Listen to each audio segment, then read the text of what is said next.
الرحیم۔ تمام احباب کو السلام علیکم۔ تمام جو ہم سے بچھڑ گئے ان کو تلاش کرو، وہ یہی پہ ہیں، ان کے ایصال ثواب کے لیے فاتحہ۔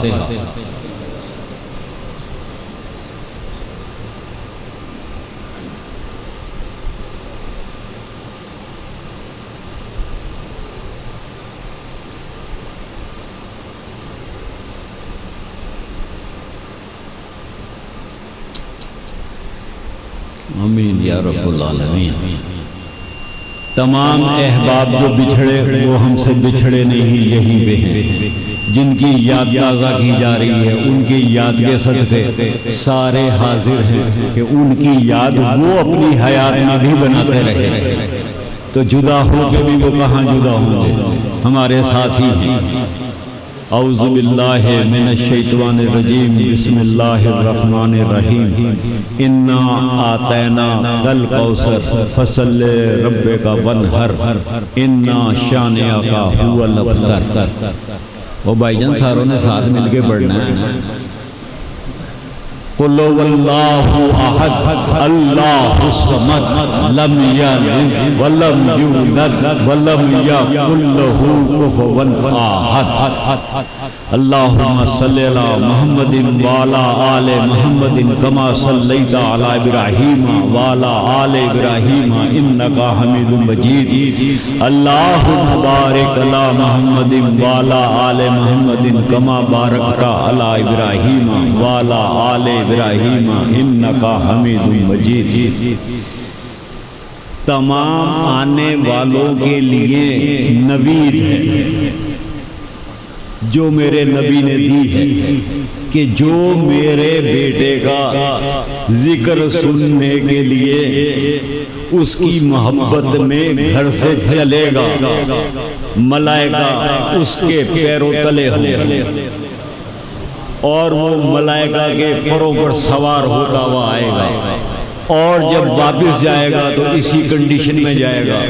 تم نے اسی حدیث مبارک سے لیا اور تم نے میرے لیے ایک آدھا کلومیٹر کا ریڈ کارپٹ بچھایا۔ روایت وہیں سے دی، وہ ملائکہ کہہ رہے ہیں ابے تمہیں آدھا کلومیٹر کا ریڈ کارپٹ ہی بچھاؤ گے کہ کوئی وی آئی پی آیا ہے۔ میرے نبی کے نزدیک ہر وہ شخص وی آئی پی ہے جو رسول اور آل رسول کا شیدائی، وہی وی آئی پی ہے۔ اس حوالے سے کہ جو شخص ان کی محبت میں گھر سے چلا، ملائکہ کے پروں نے اسے بچھا دیا، ملائکہ نے اپنے پروں کو بچھا دیا۔ اسی ریفرنس سے یہ جسارت کر رہا ہوں کہ تمام احباب، سننے والے، دیکھنے والے، امریکہ میں ماجد بھائی نہیں آ سکے، باسط بھائی نہیں آئے، پر حاضری ان کی چل رہی ہے۔ وہ لوگ جو احباب نہیں آئے ان کی حاضری چل رہی ہے، وہ بھی ہمارے ساتھ ہی۔ ان سب کے سمیت آپ سب کے قدموں پہ میرا ہاتھ ہے، قبول کرو کہ تم شہنشاہ کے سننے والوں میں سے ہو۔ اللہ پاک تمہیں سلامت و خیر و عافیت سے رکھے۔ ایک چھوٹا سا اہتمام کیا ہے، اہتمام یہ کیا جسارت کے ساتھ، صوفیہ کی پرانی روایت چل رہی ہے، اس روایت کو زندہ رکھنے کی کوشش کی کہ نمک رکھ دیا ہے، ایک چٹکی ضرور گھر لے جانا اور اپنے گھر کے نمک میں ملا دینا، پورا سال نمک کی کمی نہیں ہے۔ اسی کا نمک کھاتے ہیں، اسی کا گھر میں ملا دیں گے، کبھی کبھی نہیں آئے گی۔ اگر زیادہ احتیاط برتنی ہے تو ایک سرکے کی بوتل اپنے بورچے خانے میں ضرور رکھنا۔ کچن جو ہے وہ چلتا ہی رہے گا انشاءاللہ تعالی۔ بہترین اعلیٰ عرفہ کھانے کھاؤ اور اللہ کا شکر ادا کرو۔ بلوں کا وعدہ اس میں نہیں۔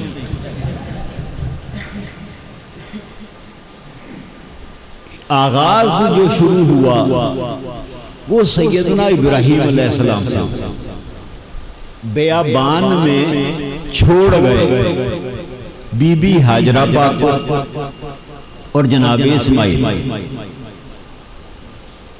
فرمایا تم یہاں پہ رہو. کہا یہاں رہنے والی جگہ کون سی ہے؟ یہ تو بیابان ہے. بی بی ہاجرہ پاک سلام اللہ علیہ نے پوچھا ابراہیم یہ تم کہہ رہے ہو یا تمہیں حکم ربی ہے؟ ابراہیم علیہ السلام نے دیکھا اور آسمان کی طرف دیکھ کے ارشاد فرمایا یہ حکم ربی ہے.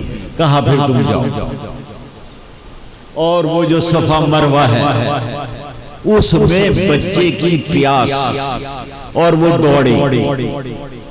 صفا مروہ پہ جو بھی حج پہ جائے گا عمرے پہ جائے گا لازمی جوڑے گا دوڑے گا اس پر. بچے کو لٹایا. بچہ تڑپ رہا ہے پیاس سے پانی.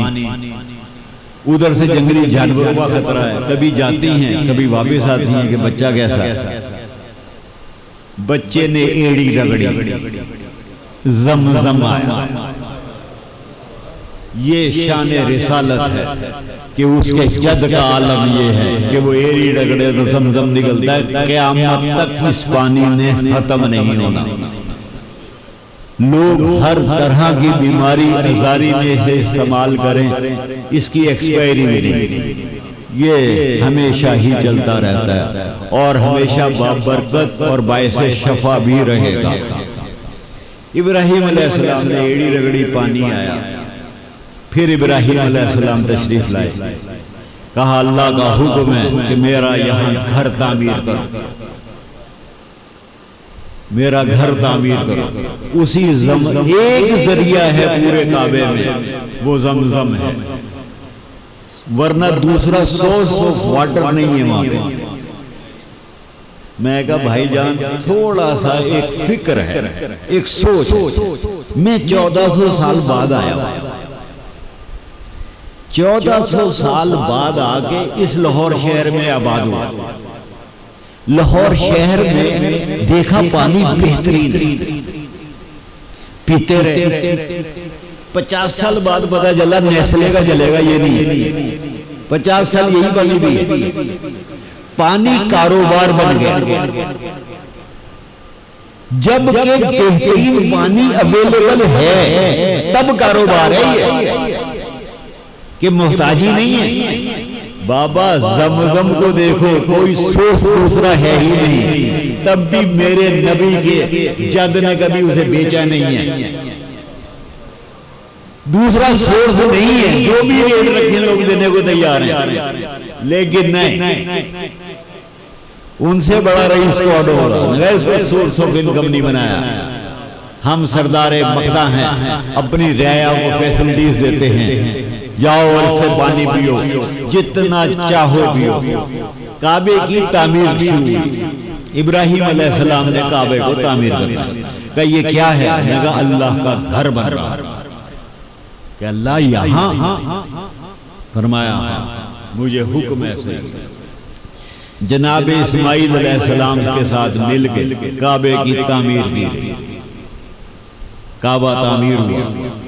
کعبے کا طواف کیا. بار الہ یہ تیرا گھر میں نے بنا دیا قبول کر. جب کعبے کا گھر بن گیا ایک دوسری تفصیل ہے وہ میں کل پیش کروں گا. یہ دوسری والی انہوں نے کہا کہ کعبہ بن گیا بار الہ اس کا طواف جاری رہے. تو اس زمانے میں یہ والا دین تو تھا نہیں. تو کائنات میں اس وقت سے اس کا طواف شروع ہو گیا. کوئی ایسا چرند پرند نہیں ہے کوئی ایسی مخلوق نہیں ہے چاہے وہ نظر آئے یا نظر نہ آئے جس نے اس کا طواف نہیں. ہر مخلوق اس کا طواف کیا. ہر مخلوق نے اس کا طواف کیا. آج تک ہو رہا ہے ہوتا بھی رہے گا. ہر مخلوق اس کا طواف کرتے ہیں. ابراہا کے ہاں یمن میں انہوں نے کعبے کے پیرالل ایک گھر بنا. کعبے کے پیرالل اور بہت ہی خوبصورت ترین بنائے. اب ابراہیم علیہ السلام فرما چکے تھے کہ کعبے کی محبت دلوں میں رکھنا. اے رب العالمین کعبے کی محبت دلوں میں رہے. وہ طواف کرتے تھے. ابراہا نے مکے والوں کو دعوت دے دی کہ تشریف لائیے, ہم نے دیکھی اللہ کا گھر ہم نے بھی بنایا اور کیا عالی شان بنایا. انہوں نے کہا عالی شان گھر کو دیکھنے کے لیے وہ گئے. اب محبت کعبے کی دل میں, اس کو دیکھا, کسی نے اس کی اینٹ نکالی, کسی نے اس کے شیشے پہ پتھر مارا, گئے تو چبل لیا کام میں. اب راہ کو جو پتہ لگا کہ یہ تو بڑا بست کر کے گئے. اب یہ وہی اثرات ہیں کہ کعبے کی محبت دلوں میں ہے, کعبے کے پیرالل کسی شے کو مان نہیں رہے. یہ ابراہیم علیہ السلام کی دعا کہ جد انبیاء دعا فرما رہے ہیں اس کی محبت قلوب میں دے دے. لوگوں نے ظاہر نہیں دیکھا, اور جس قدر اس کی اس حساب سے بے حرمتی وہ کر سکتے تھے انہوں نے انتہا کی. اور وہاں سے چلتے ہوئے ننگے پیر آئے کہ ہم کعبے کو جا رہے ہیں ننگے پیر, لیکن اپنی جوتیاں تیری جگہ پہ رکھے جا رہے ہیں. یعنی اس نے جب ابراہیم نے دیکھا یہ تو بہت ہی بست کر کے گئے ہیں, اپنی جوتیاں بھی چھوڑ کے گئے کہ یہ لے, اور وہ حرمت والی جگہ ہے, اس حرمت والی جگہ پہ ہم ننگے پیر جائیں گے, یہ تیری جوتیاں یہیں پڑی. پھر ابراہیم نے کیا کیا, اسے غصہ آیا, اس نے کعبے پہ حملہ کیا. کعبے میں آیا, کہا کون ہے سردار مکہ؟ انہوں نے کہا جناب عبد المطلب علیہ السلام. کہا ان کا مال و زر, اس زمانے میں یہ ہوتا تھا بھیڑ بکری مال کہلاتا تھا, آج بھی مال کہلاتا ہے. کیوں ملک صاحب کہ مال ڈنگر, اس سے پتہ لگتا تھا کہ کوئی بندہ کتنا رئیس ہے. وہ اس نے ساری بھیڑ بکریاں اونٹ سب کچھ لے گئے. جناب عبد المطلب علیہ السلام کو پتہ لگا, جناب عبد المطلب علیہ السلام کہ بھئی ابراہا وہاں سے آیا ہوا ہے یمن سے, اور اس نے یہ آپ تشریف لے کے گئے. کیا حال ہے؟ میرا تو مال لے آئے واپس. اس نے کہا عبد المطلب میں تو سنا تھا تم سردار مکہ ہو. میں بے شک ہوں, تو میں یہ سوچ رہا تھا تم یہ قبضہ چھڑاؤ گے مجھ سے جو میں نے کعبے پہ کیا. کہا دیکھو کعبہ میرا نہیں ہے, یہ اللہ کا گھر ہے, وہ جانے اس کا کام جانے. بھیڑ بکری میرا اس سے گھر تو یہ دے, باقی اللہ جانے تو. وہ بڑا حیران رہا, اس نے کہا یہ کیا ہوا, یہ تو اگر تم نے بیٹھنا ہے بیٹھے رہو, میری بھیڑ بکری یہ اونٹ ہیں سارے. ابراہا کا ایک سٹائل تھا.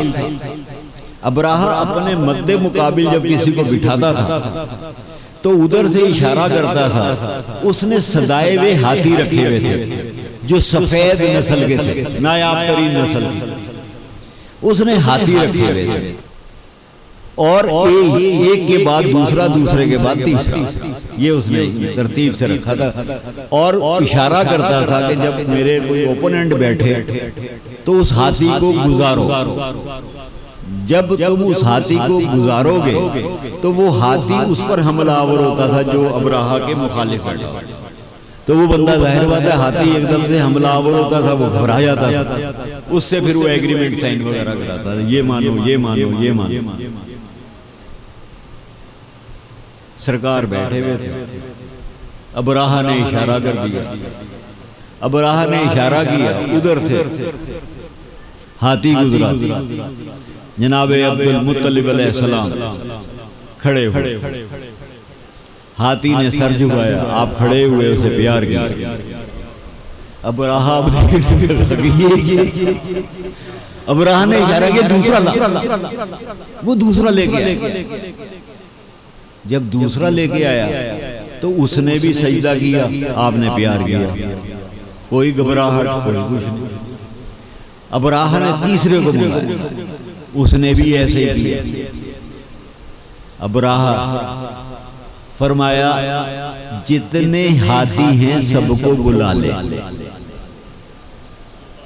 یہ مجھے سجدہ نہیں کر رہے، میرے پیشانی میں جو نور چمک رہا ہے اور وہ جو نبی آنے والا ہے جو کل انبیاء کا سردار ہے، یہ اس کو سجدہ کر رہے ہیں، یہ اس نور کو سجدہ ہو رہا ہے، یہ وہ نور ہے میرے اندر جس کو وہ سمجھ رہا ہے پر تو سمجھنے سے قاصر ہے، یہ وہ جانور دیکھ رہے ہیں۔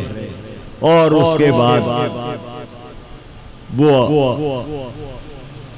عبد المطلب علیہ السلام اپنا اللہ و لشکر کے ساتھ نکلے، ارشاد فرمایا بار الہ یہ حملہ کر، وہ ہاتھی تو مستثنا ہو گئے جنہوں نے سجدہ کیا تھا، باقی جو 200 ہاتھیوں کا لشکر تھا وہ پھر قرآن نے فرمایا الم تری کیف فعل ربک باصحاب الفیل الم یجعل کیدہم فی تضلیل وارسل علیہم طیرا ابابیل ترمیہم بحجارۃ من سجیل فجعلہم کعصف مأکول، کہ ہم نے ابابیلوں کی چونچوں میں کنکریاں دی اور ان کے جھنڈ آئے اور انہوں نے ان پر برسائیں اور ہاتھی بھسکی مانند ہو گئے، ہاتھی فارغ ہو گئے۔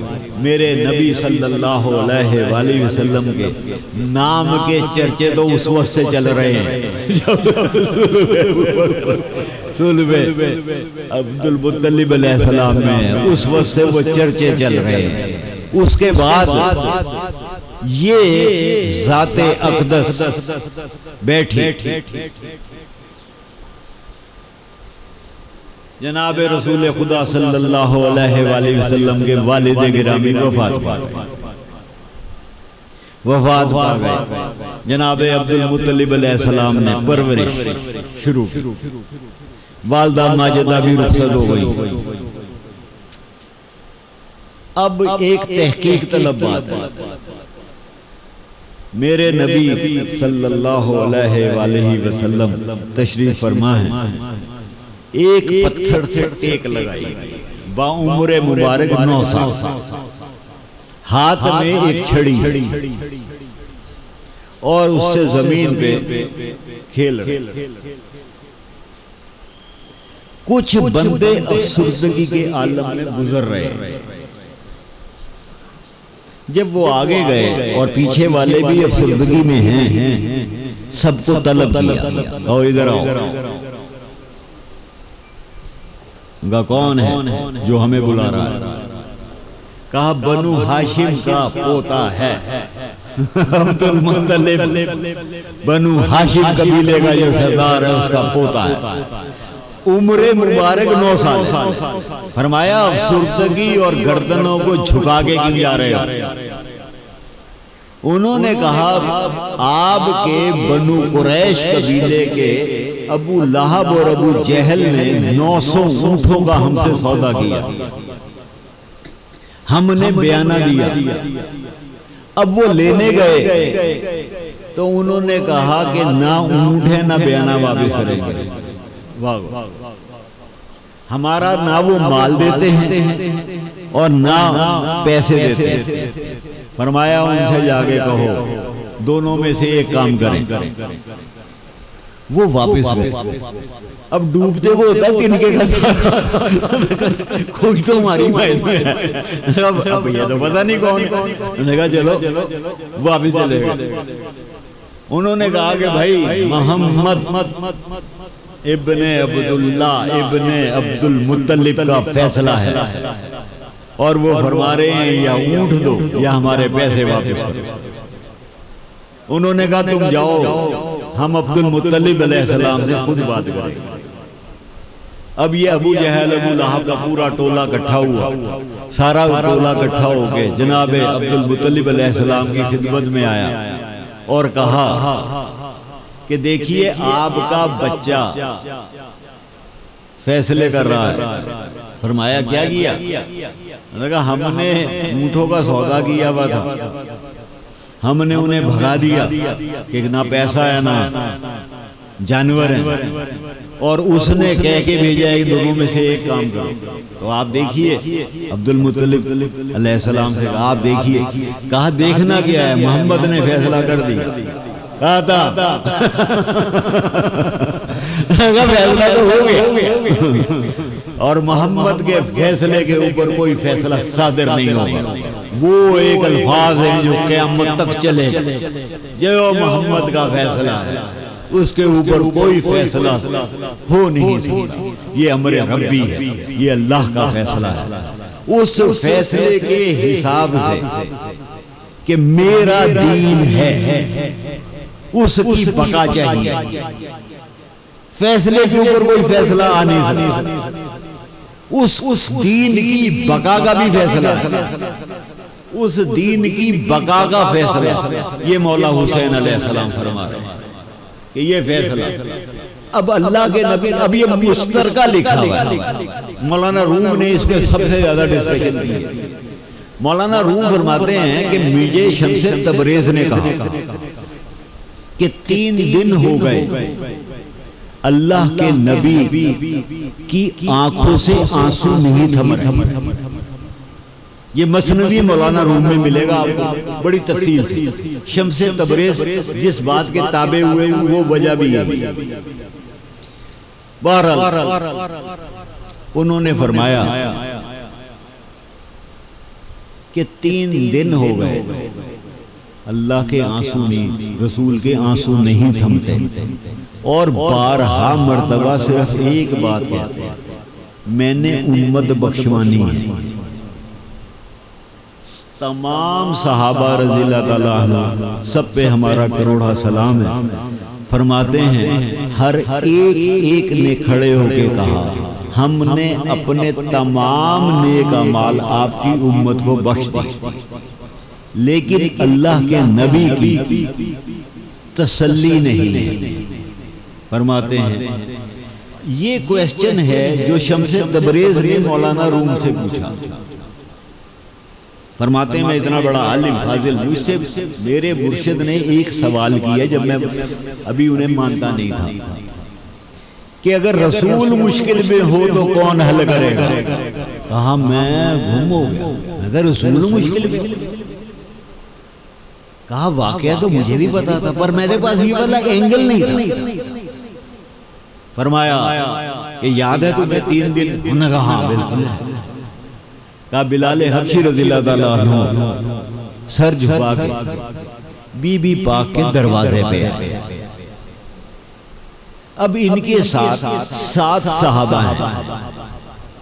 اب وہ 7 صحابہ جو ہیں, میں نام اس لیے نہیں لے رہا کہ وہ 7 کب ہیں, وہ تو 700 ہیں, وہ تو 7000 ہیں. ہر ایک کی آرزو یہ ہے کہ میرے نبی کے آنسو روپے, ہر ایک کی جستجو یہ کہ وہ آئے اور آ کے کہا اے بنت رسول ہم سے نہیں دیکھا جا رہا, 3 دن ہو گئے ہیں, رسول خدا امت بخشوانا چاہتے ہیں.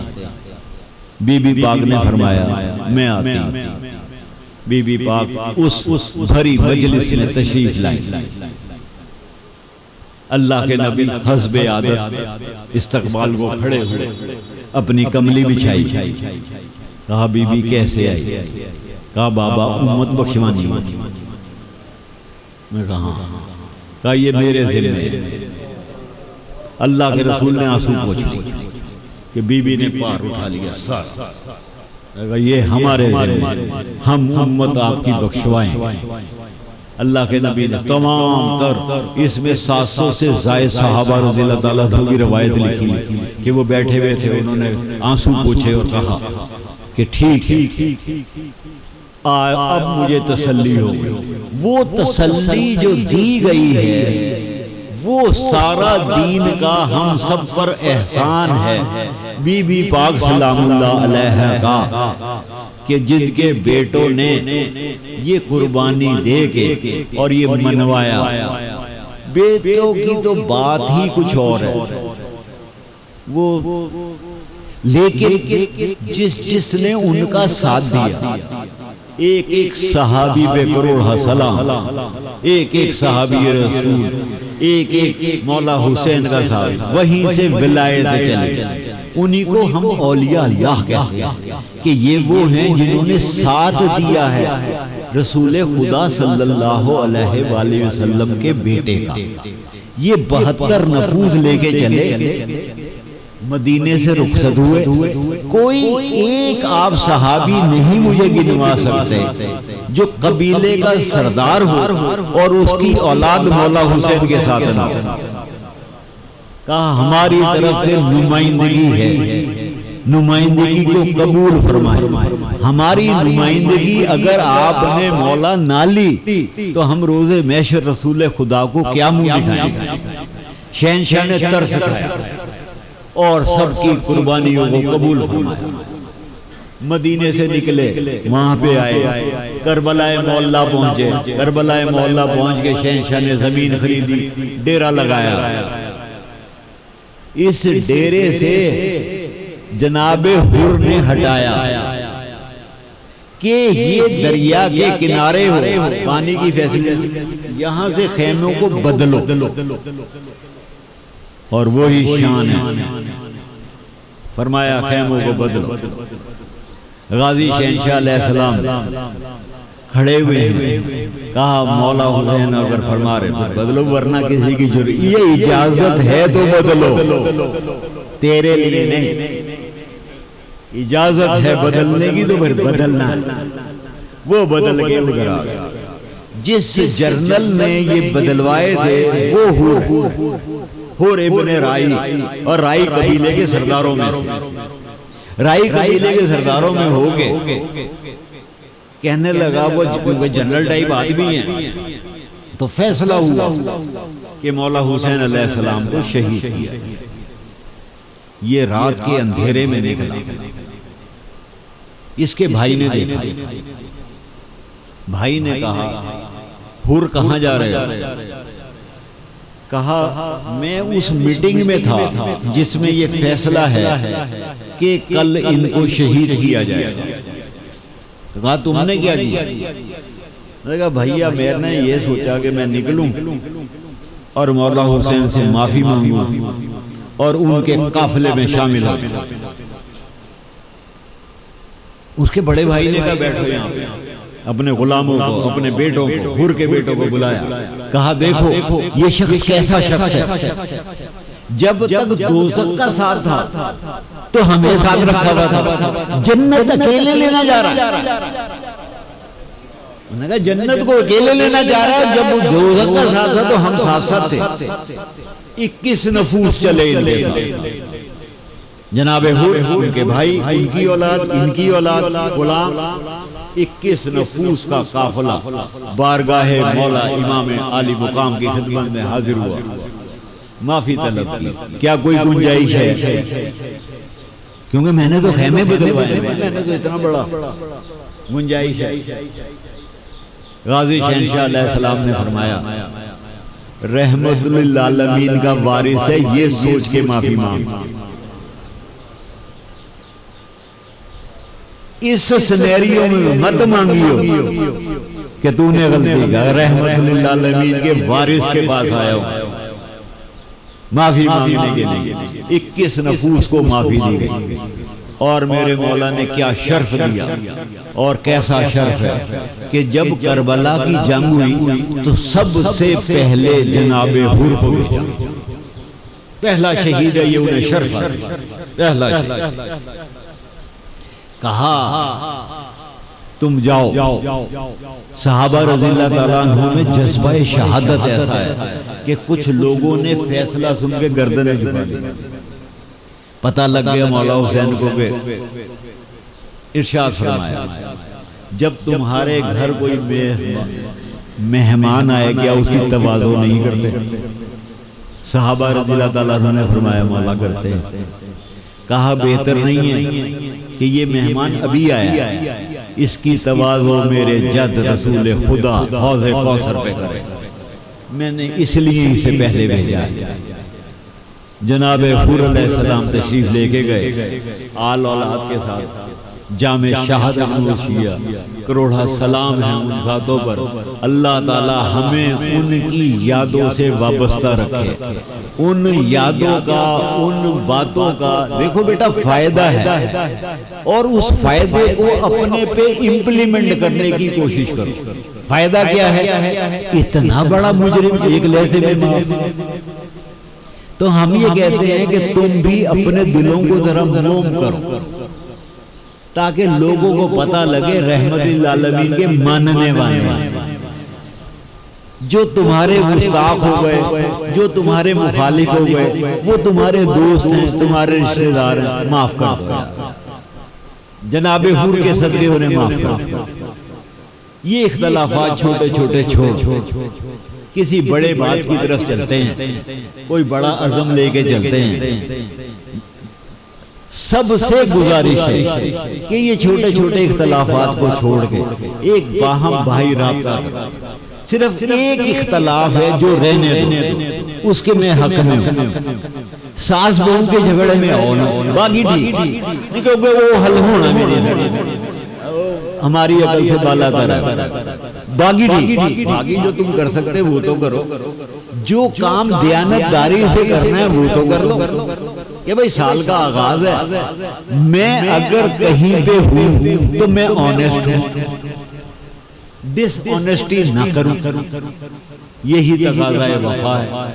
وفا کے ساتھ رہو، وفا کا ساتھ نہ چھوڑو، اور ایک دوسرے کو درگزر کرنا سیکھو، درگزر کرنا سیکھو، تاکہ ابھی سے مینٹیلٹی اور سوچ کو ایسا رکھو کہ یہ بارے لہا میرا کوئی دشمن نہیں ہے، میرے سارے بھائی ہیں، میرے سارے دوست ہیں، نو پرابلم۔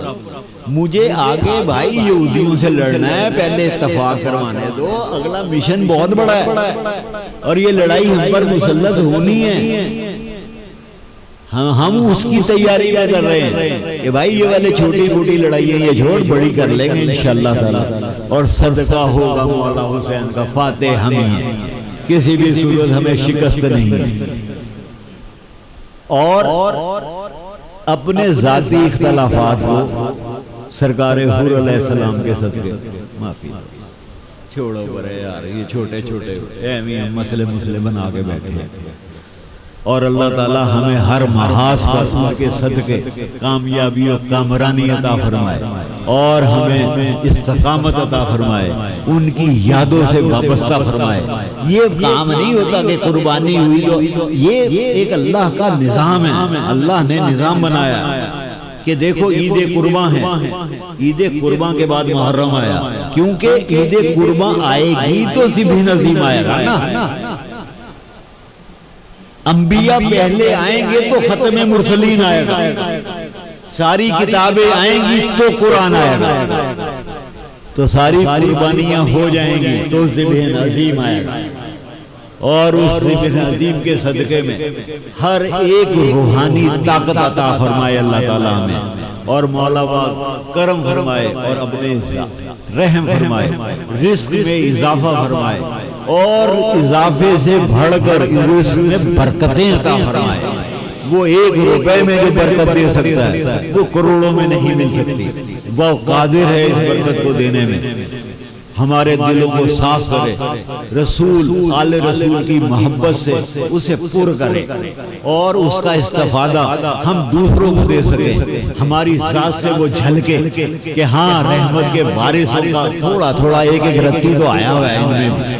بارے اللہ سے امید ہے وہ ہماری دعاؤں کو ان کے صدقے کبھی رد نہیں کرے گا، نہ کبھی اس نے رد کیا ہے نہ کرے گا، اور ان دعاؤں کے ساتھ ہمیں استقامت اور ان کی محبت میں رہنے کی توفیق عطا فرمائے، آمین۔ اب شاہ صاحب بیان